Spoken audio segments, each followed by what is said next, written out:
Joe Rogan was purely luck. I happened to be at the F1 kind of hammered wanting breakfast, and that's when I met Joe. Joe's a regular guy. He's like humble and kind and like he's easy to talk to. I was 20 minutes in, not even knowing we was podcasting yet.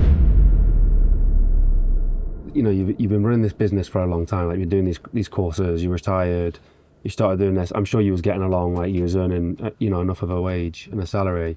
But you carried on doing it for a long time, and then I feel like, you could tell me if I'm wrong, but you had this break where, you go on the Rogan, you do Sean Ryan, you do all these kind of shows, and it catapults it a little bit more. Is it, did you feel like you was heading towards something like that? Or did you feel like I'm happy trugging along here, like doing it like this? Well, first off, I did those podcasts in between working. So I never got any time off to do that. You know what I mean? I'm still hustling it. And I've been filling classes for years, so it really didn't change the amount of people that come to me in general, because I've been doing this for years. I think more people recognize me while I'm out. If I'm at the airport, I mean, we were at a store yesterday, right? I think more people recognize me, but I was already filling classes for years. People already knew I was the best at this. You know what I mean? So everyone thinks like, oh, I bet your classes are full. They were always full. I've been filling them for a decade, right? Why? Because this works and it's simple and it's easy to do. I don't yell, you know what I mean? And I get you in the middle of the sticker. Go to any other shooting class. There's yelling, there's running around. Like, I don't even know what the fuck is going on in some of these places I go, So, I didn't take a break. It's just these things kind of happened out of luck. Like Joe Rogan was purely luck. I happened to be at the F1 kind of hammered wanting breakfast, and that's when I met Joe. And my breakfast was fucking gelato in between two massive cookies. You know what I mean? Sounds good, to be fair. It was. And then like Joe walks up and I'm like,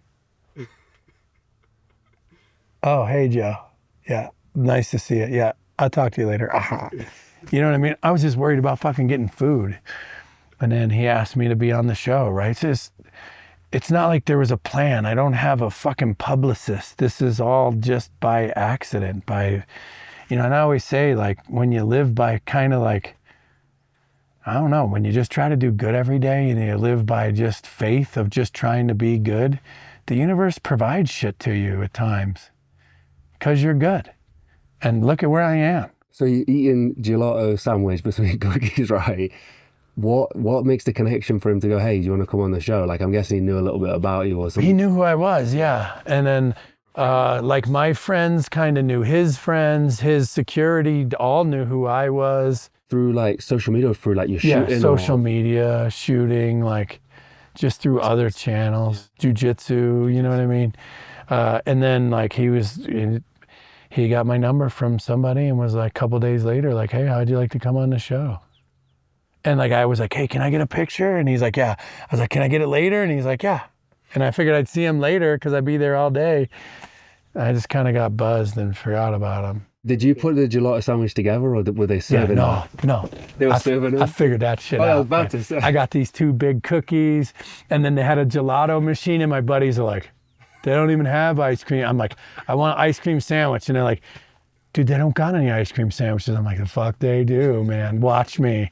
I just got these two cookies and I like loaded up the cookies. Fucking crushed it. Well, there's a little more to it.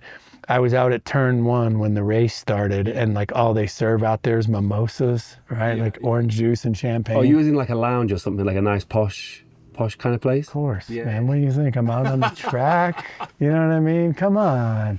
I was in the VIP tent. Yeah. That's how you think I seen Joe. Yeah, I'm about to say, yeah. And I was with a buddy of mine, right? And we have been at, we have been at like the same F1 races around the globe at different times, not knowing each other. And then I met him and he was like, hey, come to the race with me. And I'm like, fuck yeah.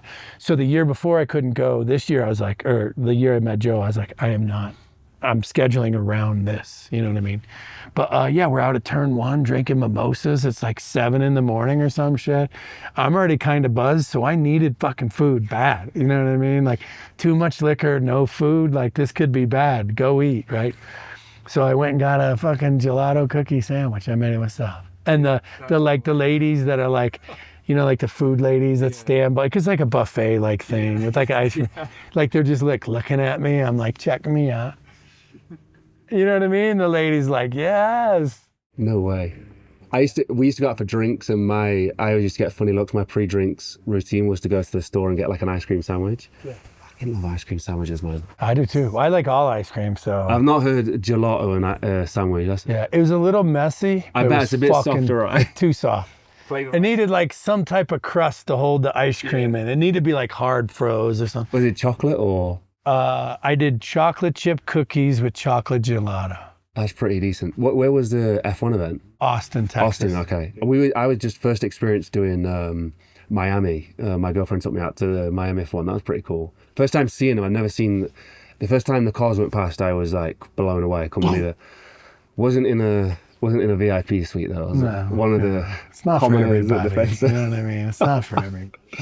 So no pre-conversation with Joe, like no like, hey, I'm going to be at the F1. It literally was ice cream sandwich. He comes back. He's seen us eating and came up, and yeah, like a buddy of mine used to work at the comedy club, so I was with people who kind of 6 degrees of like separation. You know what I mean? By the time you was on the show, did you know him? Like, did you know him? Because you seemed like it flowed really well. Like that whole. Yeah. I think that. Well, Joe's a regular guy. He's like humble and kind, and like he's easy to talk to. He's genuinely curious. Like, I don't think there's a bad bone in that guy's body. Like, and like he's generally curious, and I think that just makes him great at what he does. What was the experience like? It was kind of surreal, man. First off, I didn't know how long I was in there for. It's like we sat down. He's like, "Yeah, put on the headphones." It's like, "Oh, this is the podcast kind of deal." Oh, like, that was straight. I was 20 minutes in, not even knowing we was podcasting yet. You know. Well, okay. Let me back up. When I got to the building, you kind of go in. There's some other guys, some security guys. There's guys in there probably work for him. So he's like, "Okay, you ready to do the podcast?" I was like, "Yeah." So I sat at this table in like where you come in, and he walked off, and then I was just sitting there, and he comes back. He was like, "Oh, you thought we were going to podcast here?" I was like, "I don't know where to go." And he's like, "Dude, we got a whole room for the podcast. Come on," right? And he's like, "Wait, you never seen this place?" And I was like, "No." So he showed me this whole place. He has like a bow and arrow room. We were into bow and like I shoot bows as well. I elk hunt as well. So we were talking about bows forever in the bow and arrow room because he's got the exact same bow as I have. Oh, okay. So I'm like, "Wait, is this a Hoyt?" And he's like, "Yeah." And I'm like, "This is what I use." And he's like, "Wait, you have bows?" So, and then we were kind of like walking around talking through the facility, and he just kind of sat down. And so I sat down, and he's like, "Throw the headphones on." And then like, holy shit, we're doing this. You know what I mean? It was on. What's the facility like then? So you got boat. It's fucking massive, man. He has like a fucking whole UFC gym, and it's beautiful. It's the nicest. It's like the man cave I always wanted, you know? Just for the podcast, like for him, was he like, "Oh, if you need to use the gym, like go do it." Like, what's the purpose of the other stuff outside of the studio? For him to work out. He works out every day. Like he fights every day. He does jujitsu. You know what I mean? He does all his own shit. So I just imagine he does it at work.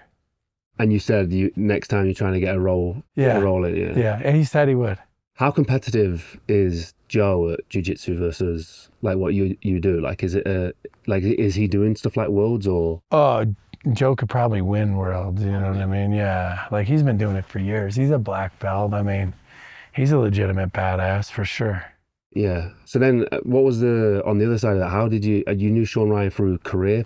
No, I was working and I was going to a competition camp that was near him, and they called us, and my assistant was like, "Well, we're going to be in Nashville these dates. If you want to do it, we'll do it then." And they agreed.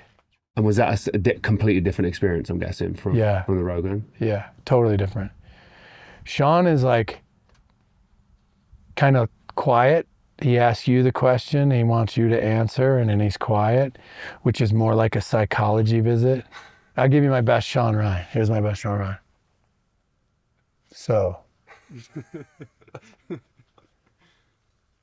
tell me about your mother. That's a good impression of Sean. He's a really nice guy. Yeah, he's great. I love Sean. You know, I think I lean more towards Sean Ryan's style of interviewing than a Rogan, but yeah, Joe Rogan was like bullshitting with your buddies. Yeah, when I left Sean's, it was kind of like, was that a psychology visit? You know what I mean? And my assistant was like, how did it go? And I'm like, no idea on this one.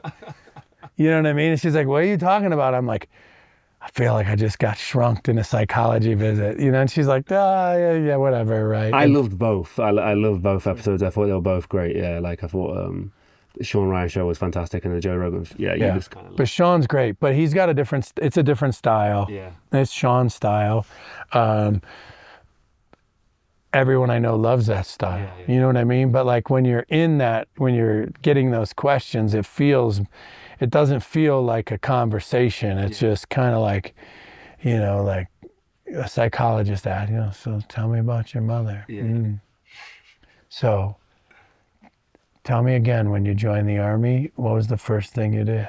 You know what I mean? And you're like, I don't know. Like, but it's just a different style, right? I like Sean a lot. He's a nice guy. I still talk to him. I think he does great for people's businesses as well. Like I think he's really intent on that and like making sure that people are aware. Man, the Sean Ryan show has been nothing but above board with us. Like they still show my little clips. Like they've been great. I love Sean. You know? So just this is an interesting thing to me as well. Is like both the shows you'd not really seen, even the Rogan you'd not seen much before going on it. Podcasts, I don't watch that shit. I'm fucking busy. Do you know like what I think so interesting is like people are so hungry to be on those shows and to do those shows and like, you know, probably pounding Joe's door down and you've not even seen them and got invited. Are you a believer in like, you know, we spoke about having faith and trusting the process and all that kind of stuff.